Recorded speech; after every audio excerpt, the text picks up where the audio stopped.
Good morning, Dual Coast family. Welcome back to another exciting episode of Dual Coast Podcast. I'm your host, Dan Skoka, joined by my co-host on the West Coast, Russ Rogers, joined by very special guest this morning, Chad Lefevre. Chad, thank you so much for being with us. How you doing this morning? I'm doing great. It's a pleasure to be here with both of you. Awesome, man. Thanks for coming. Actually, you should have introduced him as Chad Lefevre, TMICCGLOB. Yes. Yeah, TMIC Global. That's my company. Yeah, our organization. That is awesome, man. Love it. Hey, it's great having you on, man. I know we missed the last time because 5:30 on the West Coast is not your hour. Not my hour. No. I don't know. It's someone's hour. It's not mine. Yes. I was telling Dan before you came on, it's like, man, I felt like I had all day, to get ready for this show because normally I'm up at 4:45 and, wow. no shower, throw on the cap, brush the teeth, you get the coffee and let's go, Yeah. But today it's like, man, got to wash my hair, took a walk. That old it's already saying midday for you. I know they say in military, we do more before 5 a.m. than most people do all day. Right. Yeah, that's true. That's what we do when we have a show at 8 o'clock. Gotcha. Well, then you have the whole afternoon to yourself. I've got it, man. Yeah. Skoka, I love that welcome to Dual Coast family. I love that. I love that introduction. It's family. Change it up a little bit today, man. Keep it spicy for Chad. So, Chad, let's get right into it. The last time that we actually had a conversation, and we'll get into a little bit of introduction in a little bit more. Sure. Is I remember you saying that you were reading 11 books at the same time. Changes from anywhere from 7, 8, 9. Yeah, there's always books going on. Yeah. Now, I know you are a very intelligent person, very intelligent. Your IQ is up there and at a higher level than most. I can't imagine. Is how does one absorb 7 to 11 books at one time? I don't know how to answer that question. There's no technique. It's just I think for me there's probably some, if I thought about it, there's probably some sort of that pattern that I'm picking up across all of these different books that I feel like I'm almost exploring it, almost like a prism. It's like, these are different doorways or access points to sort of some underlying common pattern or theme that I'm exploring. Like, for example, right now, I'm working on this book that I'm trying to get done for the end of the year. I don't know how many I'm reading right now and going through, but the single theme or pattern that I'm exploring in all of this is what is the essence of being human. And so I'm looking through all of these different books and the things I'm researching, the topics or the themes of these books through the lens of what is the impact on human beingness in this context, right? Whether that's human beingness through how the brain works, whether that's human beingness through, our health and our wellness, or whether that's human beingness through, one thing I'm really exploring a lot right now is how our beliefs determine what we perceive as possible in our life, and then that we don't have access to this thing we call reality as this sort of objective thing, as though it exists outside of us. It doesn't. It exists only within our own experience and within our own mind, and we have the ability to change that experience of reality if we're so bold enough to actually address our belief systems. And because our belief systems then lead to what we perceive, and what we perceive we then take action around, or based on, or no action, which is still an action. Sure. Right? We either act or we don't act based on our perception, and yet those perceptions aren't like, we're not all perceiving the same thing. I'm not perceiving the same reality that you are or Dan is, and that the reality I'm perceiving is totally tied to my belief system. So anyway, coming back to the books, I'm exploring these kinds of things right now And so I think to your question, Russell, in terms of how does one make sense of and read all these books and connect to some level of coherence with them, I think it's sort of these underlying patterns that have got me sort of digging into them. And so that would be the only answer I could give. From a surface level, it probably has no meaning whatsoever. So, yeah. Now, do you hand select we'll just go with the simple seven. Do you hand select these simple seven or are they related? Are they totally different from one another? Are they in agreement with your beliefs? Are they in disagreement? Do you expand upon that? Do you look at how other people think?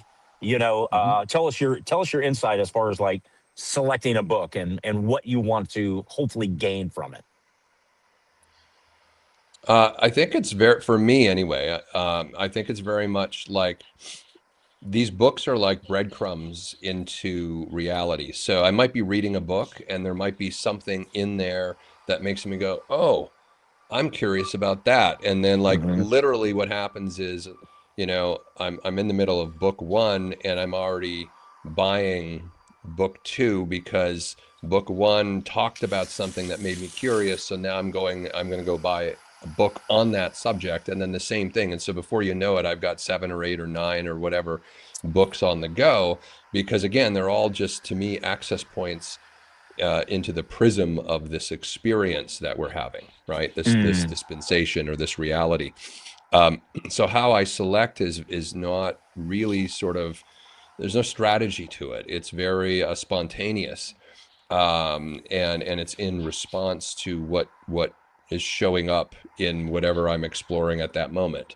And sometimes I'll buy them. I'll be in the middle of reading this book or that book or whatever, and I'll just buy them to make sure I don't forget that I want to go cover that topic at some point, right? So, so I have an enormous library that I've kind of just built up, but it's very organic. It's very breadcrumby, following the interest and the passions. There's no real strategy to it. Yeah. That's amazing. I would imagine, like, if I had this elaborate, bookshelf with, library and everything, I'd be looking up and I'd go, man, I can't remember what I read out of that book. Well, so when I read books, so there's a book on how to read a book, by the way. It came out in, I think, the 1960s. It's very famous. I need to read that. Yeah. Yeah. And so I wrestle with these things, these books. I don't just read them. I've got highlighters and pens and flags and all of this kind of stuff. Going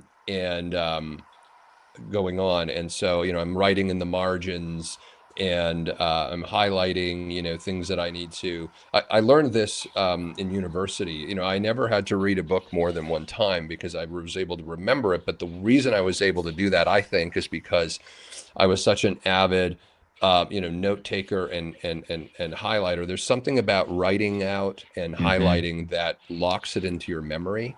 Now I do this because I'm writing a book right now. So I want to go back and reference some of this as well so that I can maybe quote a different author on something or whatever. So it just makes it easier. And what I'm doing right now, because I'm about to go on the road for a year in July, and I've got to write this book while I'm on the road. So what I'm doing is preparing to write the book right now. And that means going through all the source material and actually creating documents of quotes and summaries of all of these books, because I can't take them with me on the road. There's too many. There's probably over 100 that I'm referencing. So I want to have that at my disposal so that when I'm traveling and I just have my computer, I can just go and grab, the choice bits that are relevant to what I want to comment on. So anyway, the way I write or read these books is not just passively. It's very much like a wrestling match with the ideas, in there. And sometimes I'll read something in one and then I'll like, oh, that reminds me of the one over here. So I'll go over to that one and I'll make notations that it's like this. So no one's going to want to rebuy, maybe not, maybe I'm wrong about this, but rebuy my books at some point. They're just messy with my own thoughts. They're one and done. There's no value. I'm sure it's not messy. Reselling them. So, yeah. Well, when Chad is traveling, you can find him at Ernest Chad Lefevre Hemingway. There you go. Yeah, exactly. Yeah. Yeah, this So summer, I'm going to. So we're going to Europe. We're going to be in France, Spain, and Italy for the summer. I'm turning 50 this summer, so nice. in August. So I'm doing the El Early Camino walk. congrats. Thanks. Oh, are you? Yeah, we're doing the El Camino, the one from France into Spain, sort of the Yeah. and so we're doing that, and then after Europe, when the fall comes, then we're headed to Asia, and we're going to Bali and Thailand, and we were there a couple of years ago. So, but going to spend a longer time, probably about 7-8 months there Wow. this year. So That's yeah, it's gonna be fantastic. fun. Oh, Yeah, that sounds like a great trip. Yeah, a friend of ours, Dana Grant, she last summer went to, I think it was last summer or fall. She went to Portugal and did that same walk. I forget how many miles, maybe yeah. 100 miles or something, along those lines. It Yeah, was like there's a actually 10-day several walk. different Caminos. Yeah. Yeah. Okay. No, this one's Okay. a 6-week walk. Woo. Wow. Yeah. Like they have different ones. There's an El Camino in Italy. There's the sort of the I'll call it the famous one, only it's the one that everyone knows is the longest one, I guess, but it's the one from France into Spain. And then yeah, Portugal has another short walk. Okay. The one in Italy, we may do that as well. So we may do the France, Spain, and the Italy one. The Italy one's short, but I'm told that if you do the one in Italy, then it ends at the Vatican, and if you're on the walk, you don't need to stand in line to go into the Vatican because they kind of give the pilgrims they defer to them. Oh, wow. So if you're That's willing so to do the cool. walk, you can get an easy entrance into the Vatican. Wow. And how long is that short walk? I believe it's like 2 weeks. I think it's 2 weeks. Okay, so are you averaging about 10 miles a day or more? Well, I haven't done it, so I don't Oh, know, okay. but I mean, Okay. yeah. I've got friends who've done it, and I would think, the average person walks about 3.5 miles an hour. So, if I'm going to put in, a 6-hour day, maybe walking 5-6 hour day, that yeah, you're Hmm. hitting about 15 miles, maybe something like that. Yeah. Something like that. Yeah. Putting down some tread. Yeah, for sure. Yeah, yeah. Well, so I had planned this. There was I don't know if you guys saw this Stephen King thriller horror movie that came out last year called The Long Walk. And Didn't see it. I've heard of it. I've heard anyway, of it. Yeah. yeah, so I went and saw that movie, and I was like, oh my gosh, I'm going to do a walk like this. I don't know. You don't think about walking as being something that could actually be hard on you, but in this movie knee problems, and by the way, it's a horror movie. There's other plot to it, but just the basics of like their Oh, knees hurting, or they're getting a blister in their shoe, and yeah. so we've been kind of researching what are the ideal. Here's a tip I didn't know: don't get waterproof shoes. Because, and I wouldn't even have thought of this, but it rains, as you're on these walks, and sometimes you could be in all day rains while you're walking. And waterproof shoes aren't truly waterproof. With enough rain, even they get wet. And then the problem with them is because they're waterproof, they have that sealant, the air can't dry them fast enough. So if you have waterproof shoes, they actually end up staying wet longer once they get wet. Huh. And then you have a Yeah. horror movie based on your wet feet. Yeah. Exactly. Yeah, exactly. Oh my, we're learning a lot here about the what The to do and what not to do. If anyone's going to do the El Camino Trail, yeah. Yes, exactly. Love it, man. Awesome. Chad, I want to kind of dive into one of your core beliefs a little bit, and that's the idea that most people are living a life by default instead of a life by design. So you kind of talk about breaking conditioning, beliefs, routines, programming, reconnecting to your natural wild intelligence. Can you dive into that a little bit for us? Can you tell us a little bit about that? Sure. Yeah. So when I talk about people living lives of default, I literally mean that most people are living someone else's life. They're living the life according to their conditioning. Well, who's the someone else that they're living? Whose life they're living? They're living the life of their parents, of their friends, of their family, of their community, because these were all the individuals who created the context in which our conditioning occurred when we were very young. So it was when we were very young that we learned even if it wasn't directly or overtly taught to us, we picked it up sort of, just like osmosis through the environment.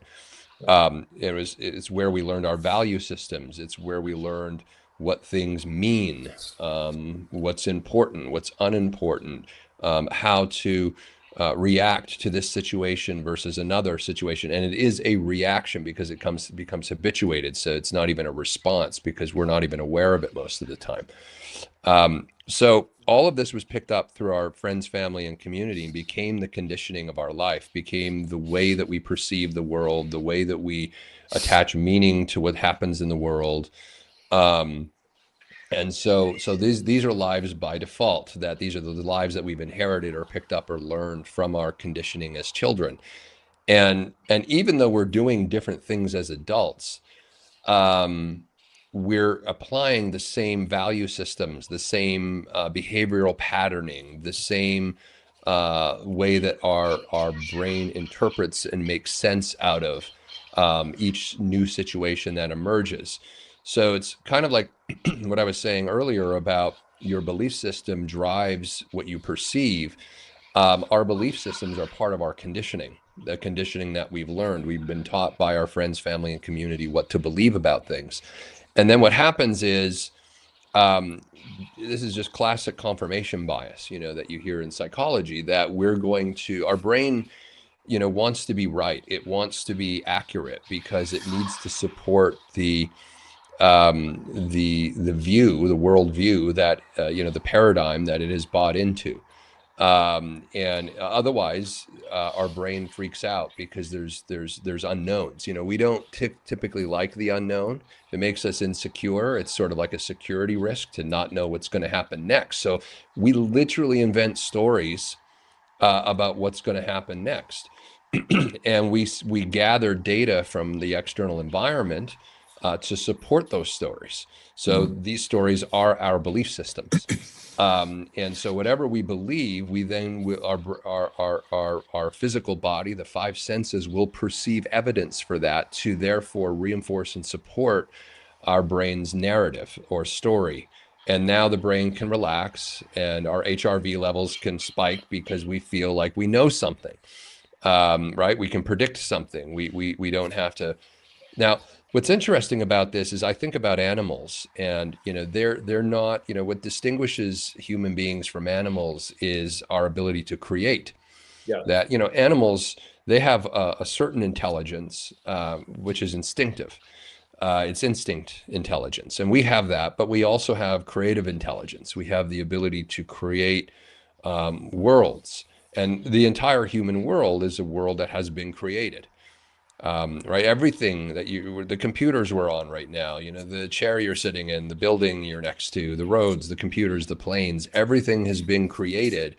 And before it was created, and this sounds self-evident and obvious, but if you think about how profound this is, I mean, the last I checked, deer and wolves aren't building buildings and creating things. Their intelligence is instinctive, but they can't invent something that doesn't exist and then make it so. I mean, Leonardo da Vinci, was drawing, sketches of what he called a flying machine, which resembles a helicopter, and this was like 400 years ago, 500 years ago now. So,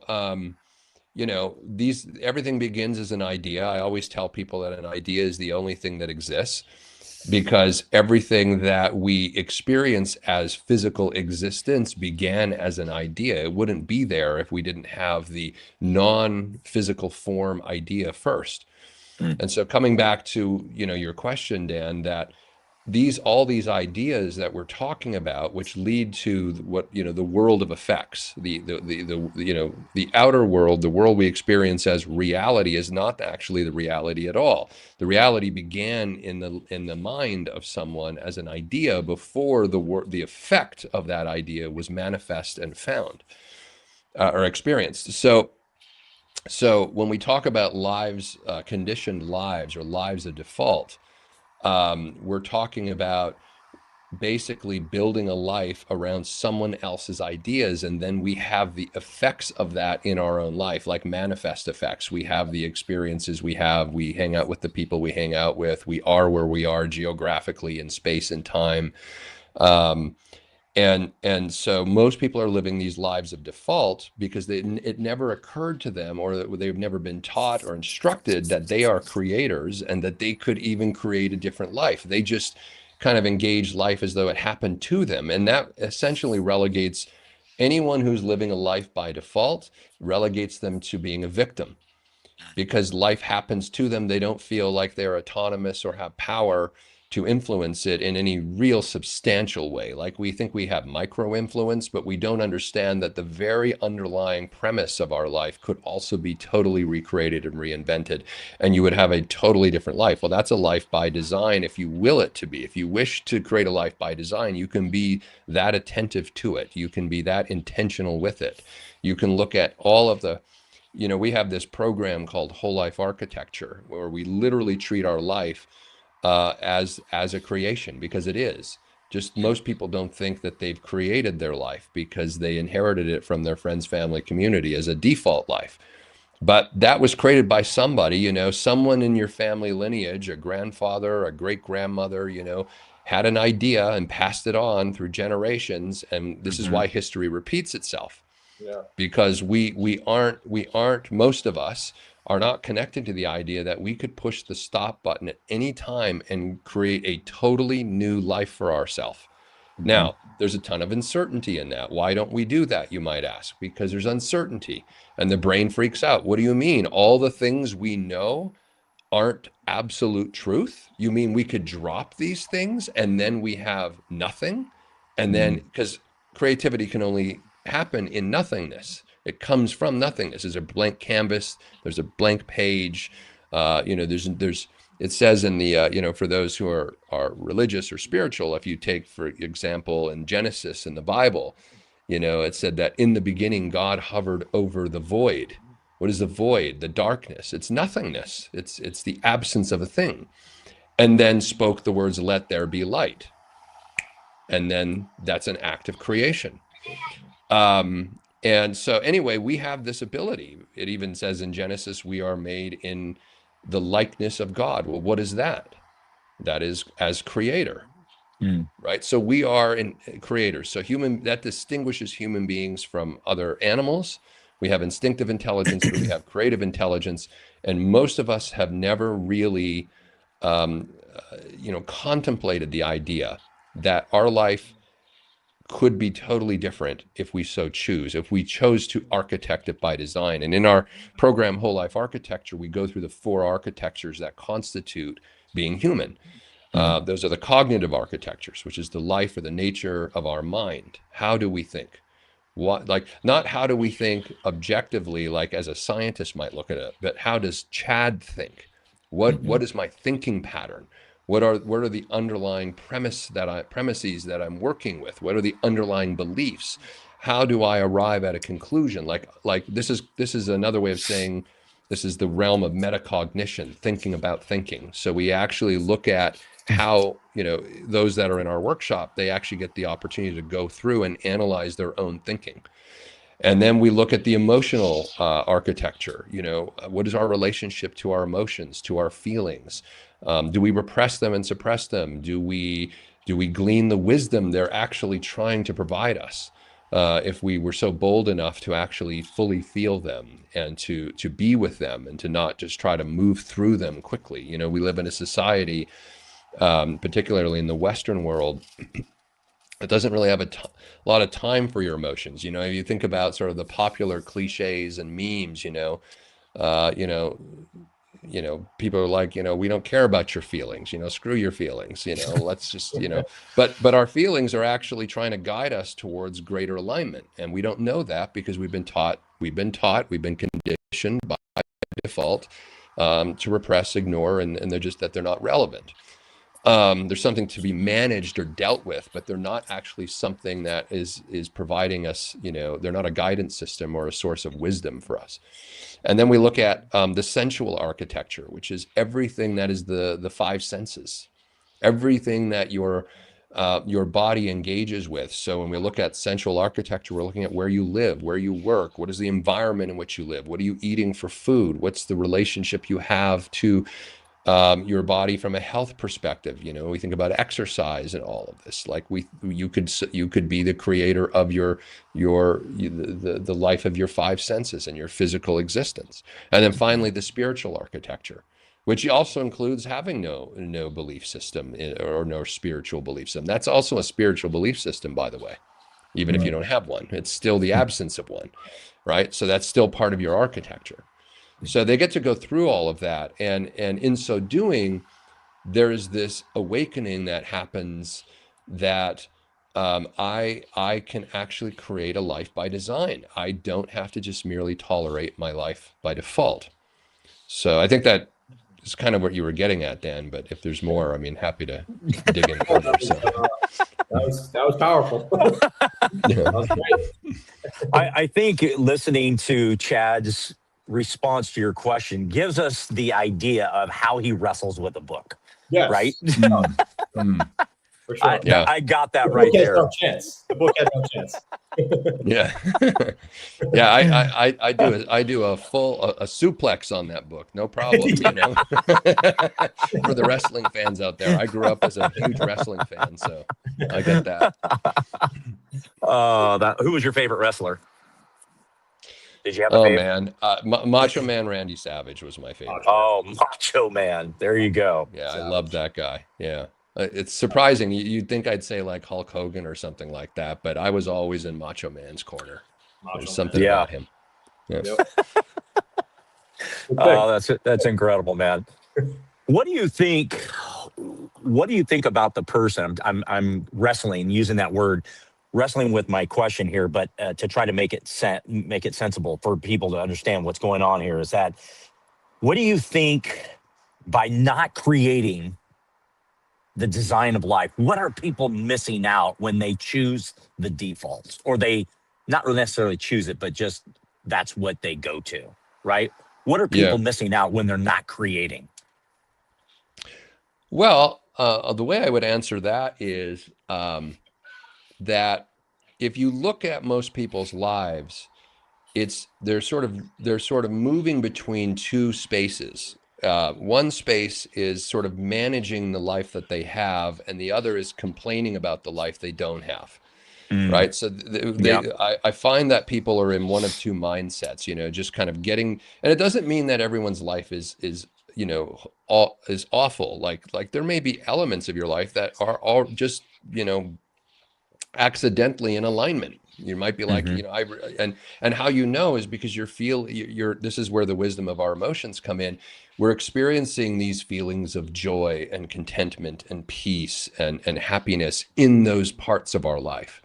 So it's not that your whole life, you know, in our work, we invite people to take a look at what are the elements or the aspects of your life that are out of alignment. Alignment with what? With your true self. Well, in order to answer that question, you have to know who your true self is. So we actually do some deconstruction work for 4 months to help people get into connect to their true essence, their true self. So what they're missing, Russell, is really knowing themselves. You know, as Socrates said, there's no greater, you know thyself. There's no greater maxim than knowing yourself. So what they're missing when they're living a life of default is truly knowing themselves.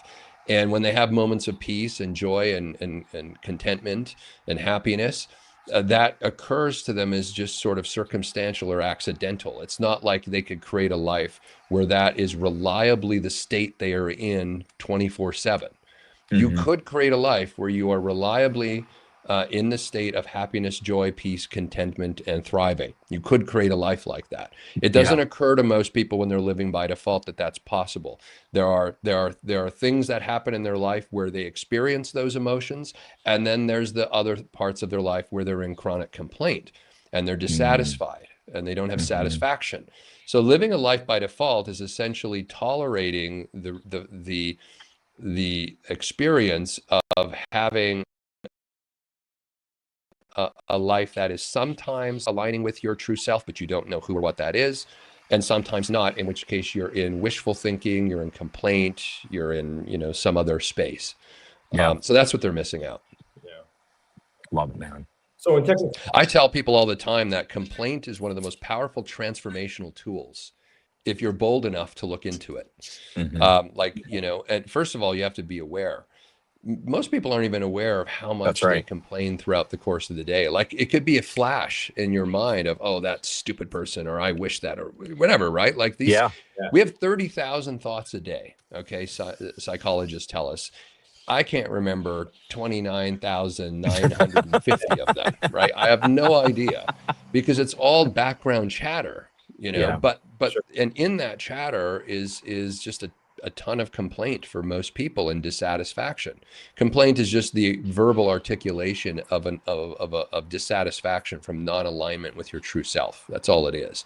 And what we do is we tend to sort of complain and move on, as opposed to treating that thing that just happened, that complaint, as gold. Like, okay, why am I dissatisfied with this moment, this thing that just happened, right? And getting curious about that. We tell people in whole life architecture that this work requires that you be your own self-anthropologist. Really getting to the underpinnings of why you are the way that you are, and who that is, and to create a life that aligns with that. But you've got to be curious enough, like an anthropologist is, to really get into all of it.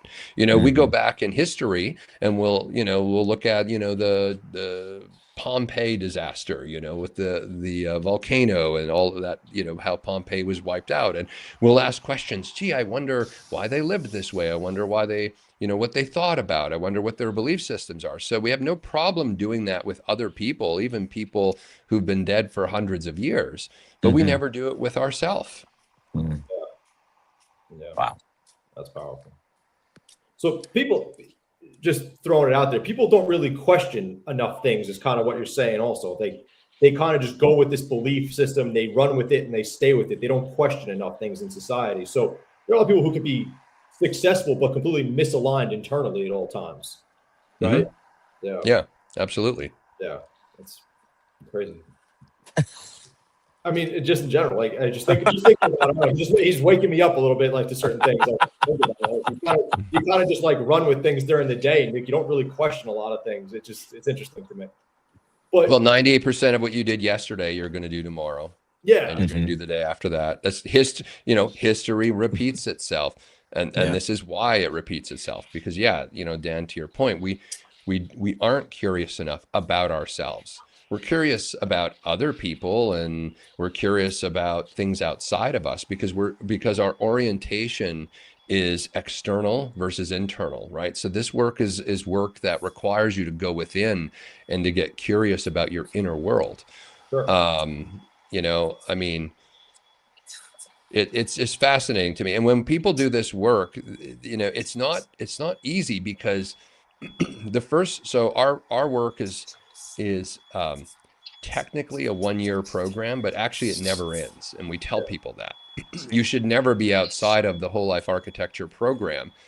And the reason is because where else do you get to go every single week for 2 hours to work on yourself? Now, this isn't bizarre logic. We say to CEOs in companies all the time that it's important to have the perspective of being to work on the business. And you can't do that when you're in the business, because when you're in the business, you're being overwhelmed by all of the things going on that you're dealing with. It's kind of like when you're in your life, you're overwhelmed by just managing life, which is where most people find themselves. And most people are never outside of in their life. Most people are always in their life dealing with in their life stuff. So what whole life architecture does is it provides people with an opportunity to work on their life, which begins with working on yourself. Who are you? Lewis Carroll, Alice in Wonderland, the caterpillar asks Alice, who are you? I mean, this is the quintessential question of the human experience. Nietzsche said there is no greater joy than the privilege of knowing yourself. Right? I mean, this on and on and on. I'm not inventing this stuff. This has been the quest of humanity. And so you can only get to the answer of that question for yourself, which, by the way, it's not like digging up something and discovering it, right? Nobody's going to discover themselves like under a rock or something like that, right? Yeah. Knowing yourself is knowing that you are a creator and you can create yourself. That's actually what's going on here. And you use your emotions to know whether or not something is in alignment. It's pre-linguistic. These are not ideas that we can write in a book. These are feelings. You know, so um, so most people, yeah, they're just you know, they don't take the time to work on themselves because they're in it. So one of the distinctions we talk a lot about in our work, and our program is ontological, so it's all around being and getting to the source of essence of of beingness, right? And one of the distinctions that we talk a lot about is how to be in the world and not of it. Mm. Right. So the of the world dynamics are dynamics where we are sucking up, vacuuming up the world's value systems, expectations. You know, we're adhering to the existing systems and structures that already exist without even contemplating the possibility that there could be different systems and structures. And if you so everything that we experience is system driven. You know, Paramahansa Yogananda said that environment is more powerful than willpower, right? And so we're all in an environment, and that environment is more powerful than our willpower. So you're not going to be able to will yourself out of the conditions of your life. You have to recreate those conditions, recreate those systems, recreate those structures to align with yourself. And it may not look like anything that anyone else is doing, or, you know, at least not in totality, because it should be uniquely your own life. So to be in the world and not of the world means that I am participating in the world. I'm not off in some monastery or on a mountain, you know, hiding away from the world. I'm participating, I'm engaging, but I'm not of it. I'm not of the value systems. I'm not of the dynamics. I'm not of the conditioning. I'm not of the way of being that conforms to reinforce the systems and structures that don't work for me. Once I know who I am, once I know myself, I can create my own life by design. And I can participate in the world, but I can also be just a little adjacent or to the side of the world without having to be, you know, totally trapped in it. Mm. You know what? You know, people, as you described, are so into living their world. How do they pump the brakes a bit to slow down to really help themselves to discover themselves? You know, what are some things that you could share with people, like, because we just go about our day. We get up, we eat breakfast, we get on a walk, or we go directly to work. We're on a call because we got to commute 2 hours, or whatever. We're just busy with life. But how do people pump the brakes to slow down so that they can learn about who they are? Yeah.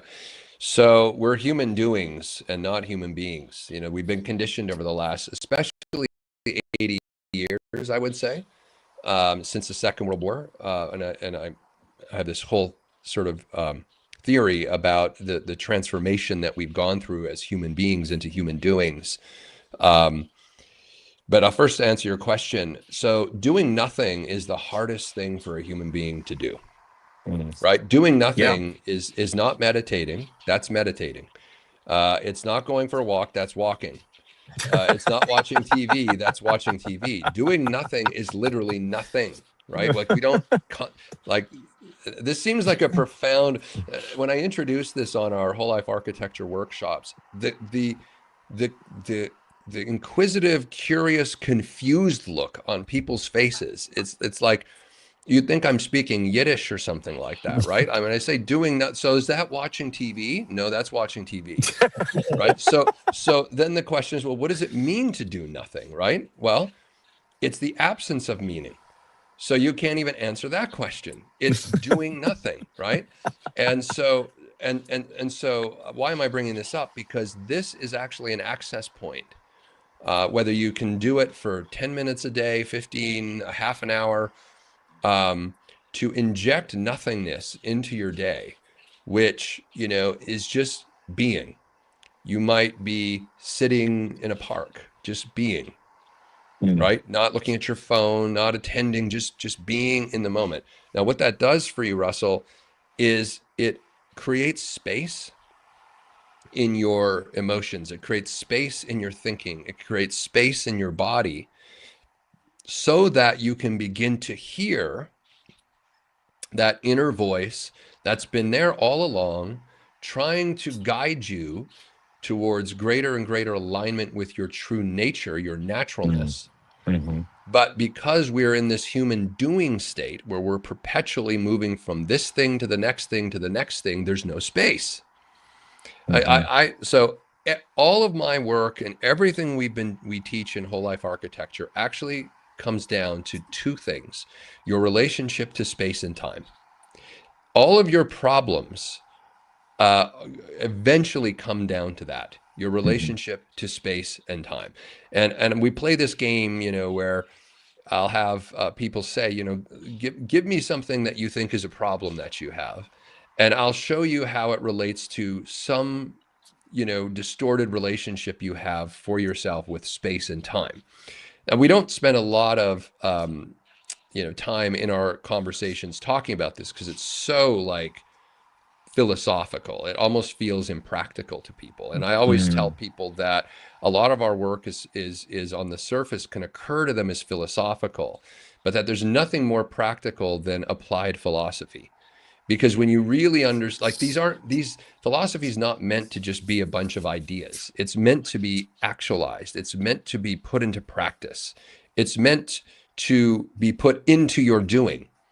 But in order to have that happen, you have to be able to connect to it at a being level first. And that's where the doing nothing comes in.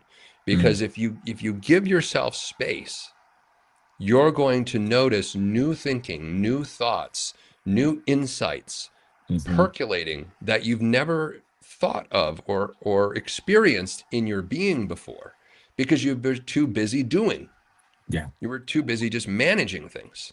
Right. So that would be one immediate, easy, free, accessible tactic that you could deploy in your life, which is just to carve out 15 minutes, 30 minutes a day. You don't have to be in a park. If the weather's not good, you can do it in your own house. You can just be in a chair and just be, and not be reading or writing or scrolling. We scroll 78 miles a year on our phone. It's crazy, right? If you look at every little thumb tick, 78 miles, like, so not doing any of that. You're in nothing, and you'll see how hard it is.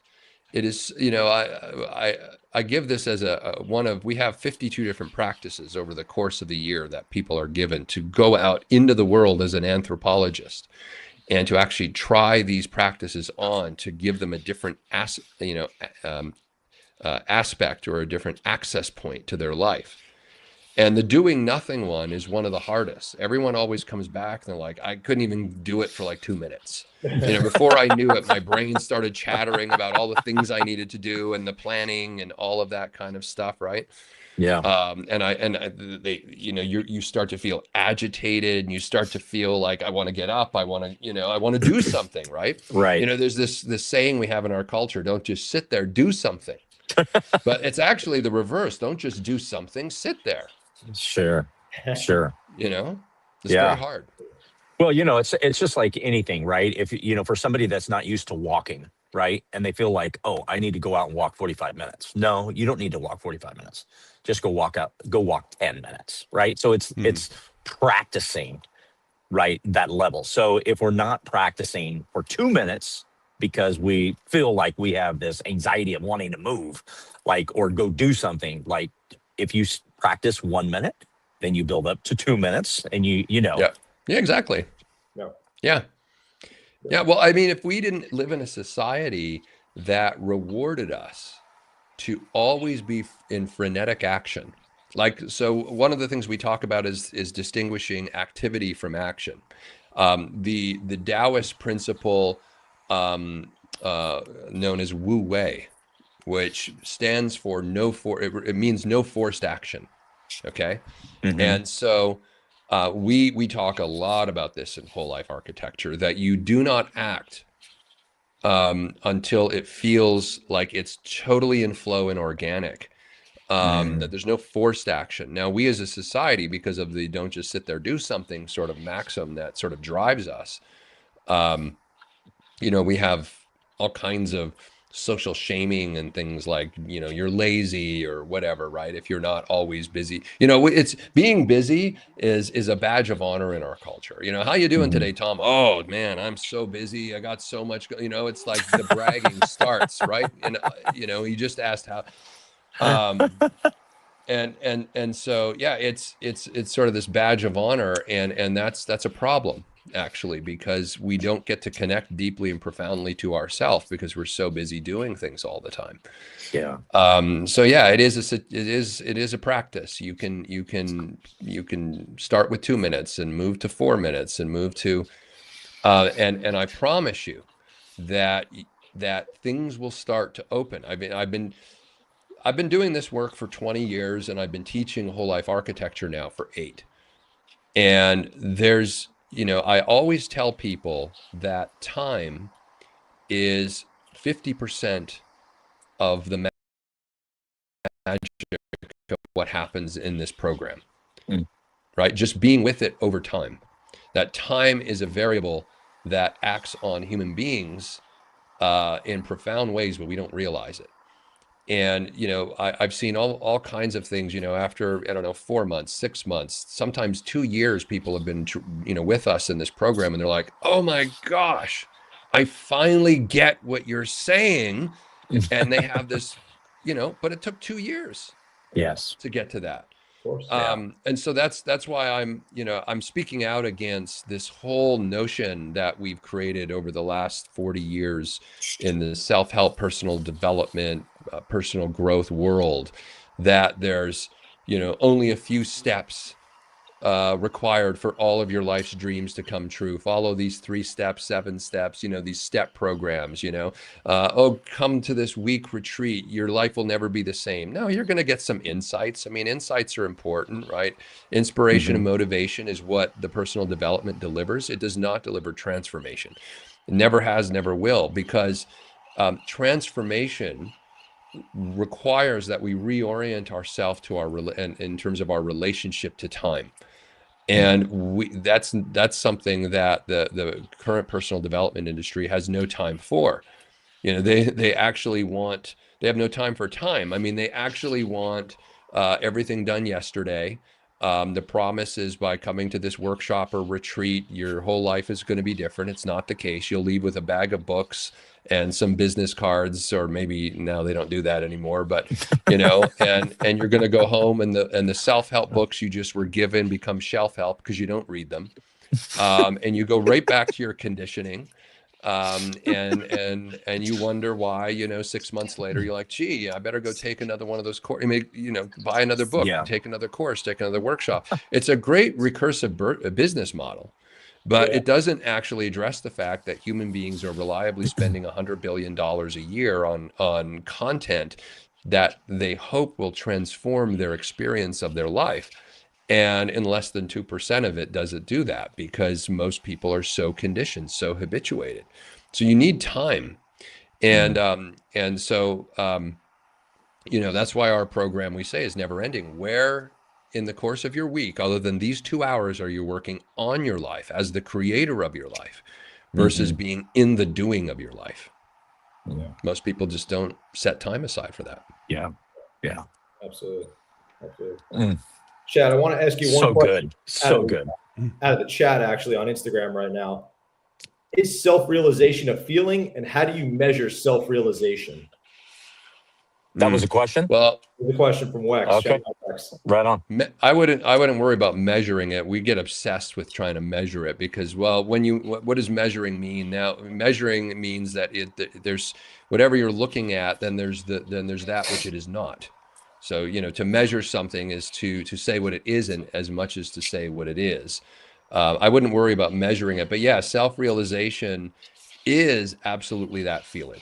It's that feeling you get when you feel whole, complete, peaceful, contented, happy, joyful, when you're in that zone, when you're in that space, right? These are just words we use for this emotional state. So that's the feeling of self-realization. when you connect to yourself deeply and profoundly, you're in a state of total peace, contentment, and joy. When you are engaged in life or in activities that are unaligned with the true self, and you will feel the opposite of joy, peace, contentment, and all of this, which is not something to disparage and push aside, because it's trying to guide you. It's something to pay attention to.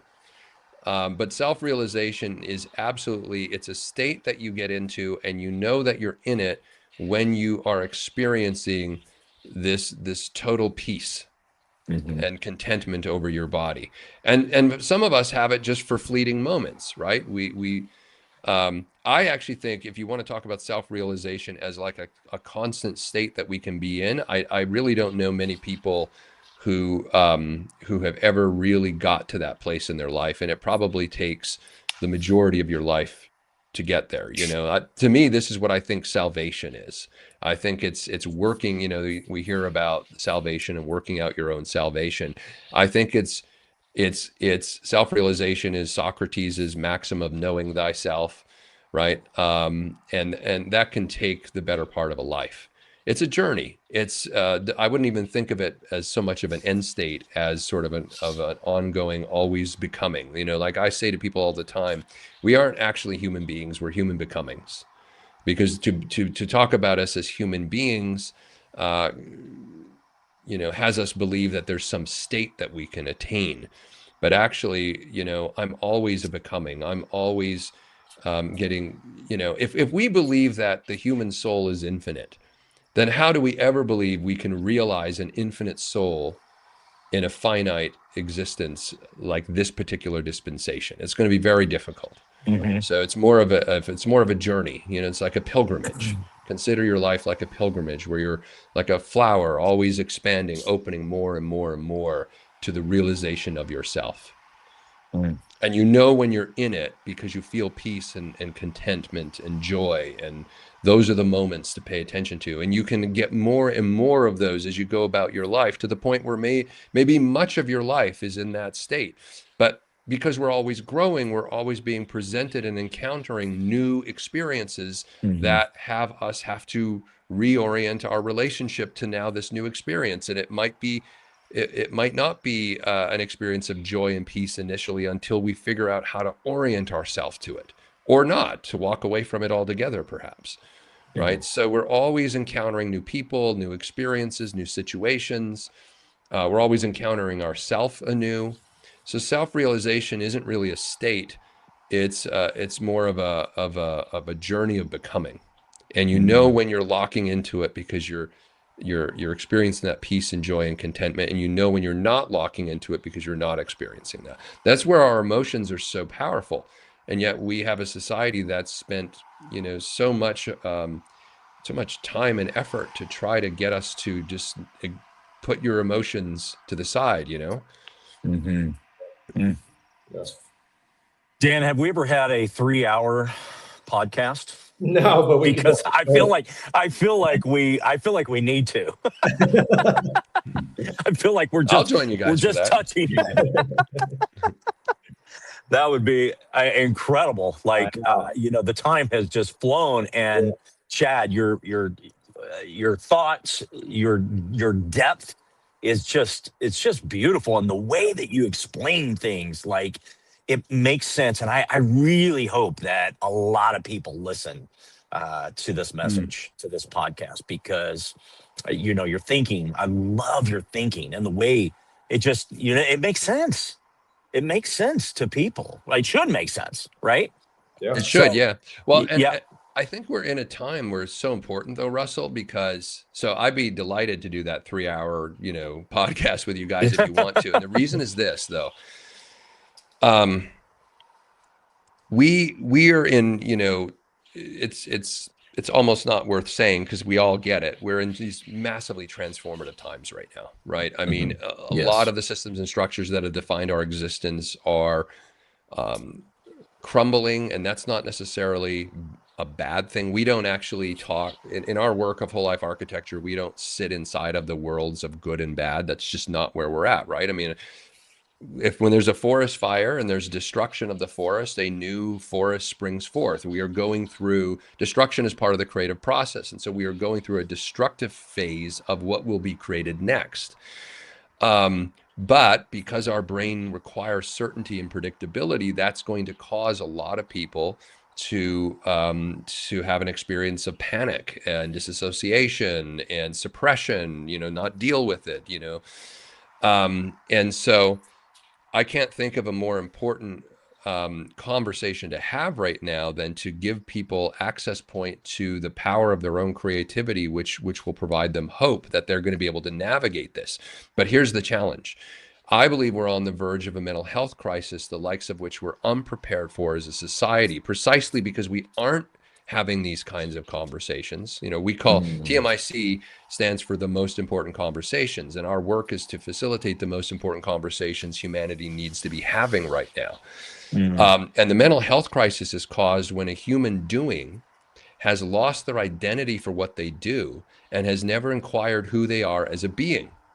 That's the moment we're in right now, because so many people in our culture have been brought up to just be human doings in terms of identifying themselves with their job, their career, and other things in their life, the doing of life. But they've never asked who they are as a being. And as we bring in artificial intelligence now, and it starts to, displace workers and particularly, the white collar workers, there's going to be a lot of people under immediate duress who are like, well, my whole identity is in what I do. And you've just told me you don't need me to do anything anymore because artificial intelligence is going to do it. And I can't just go get a job up the street. So that's the mental breakdown right there. Yeah, exactly. So it's an important time to talk about these things. Yeah. Well, we're going to entertain that idea of a long-term podcast, because I think that would be, it would be really, great. Oh yeah, I think people would latch onto that and want to hear, deeper conversation with you, Chad. Awesome.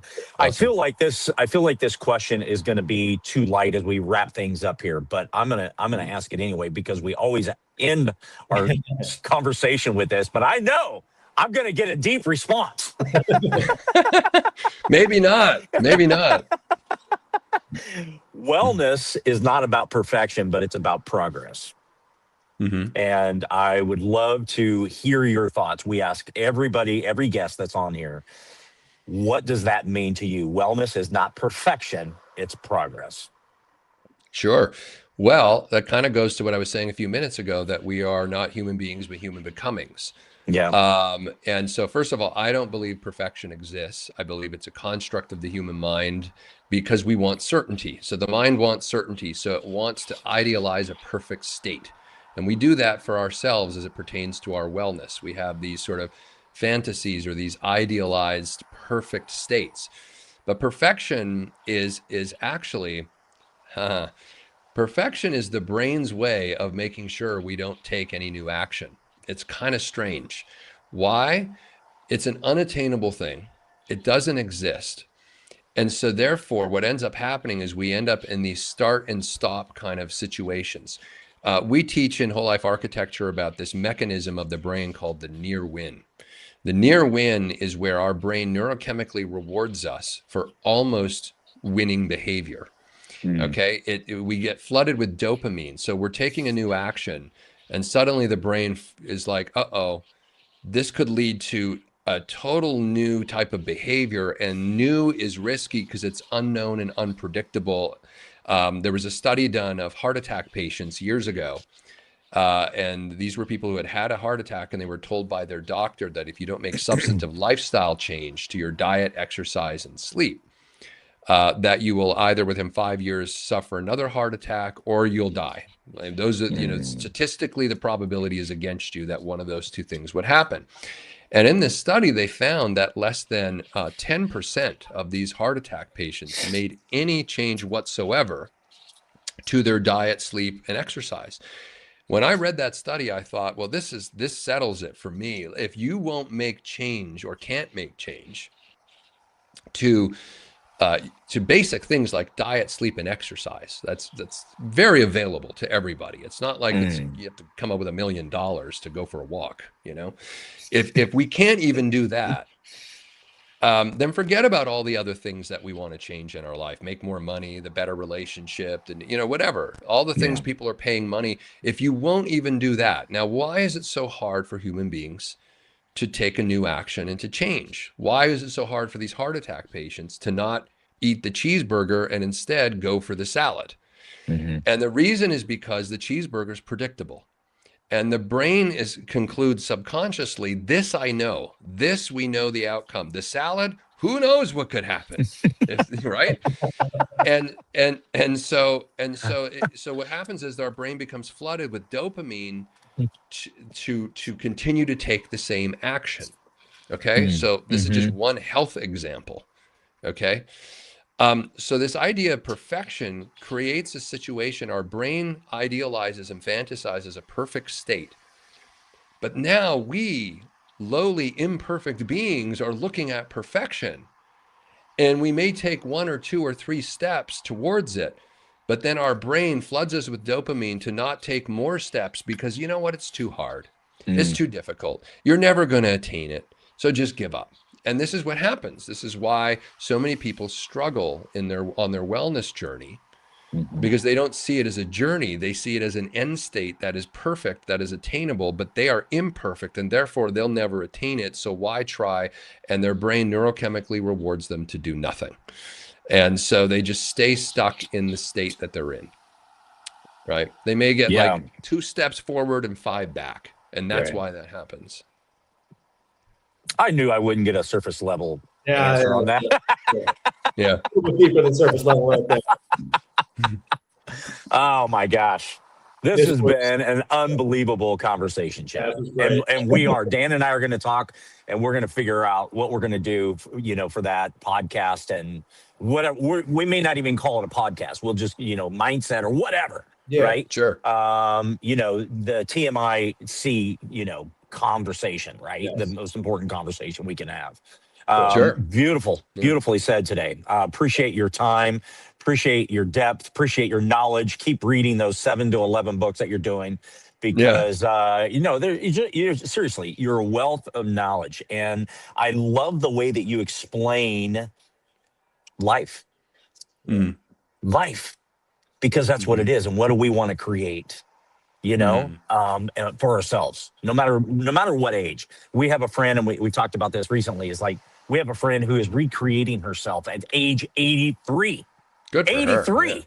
Her. Yeah. Like, it's phenomenal to watch all of her thinking going into this. Like, she wants more. She's hungry for more at 83.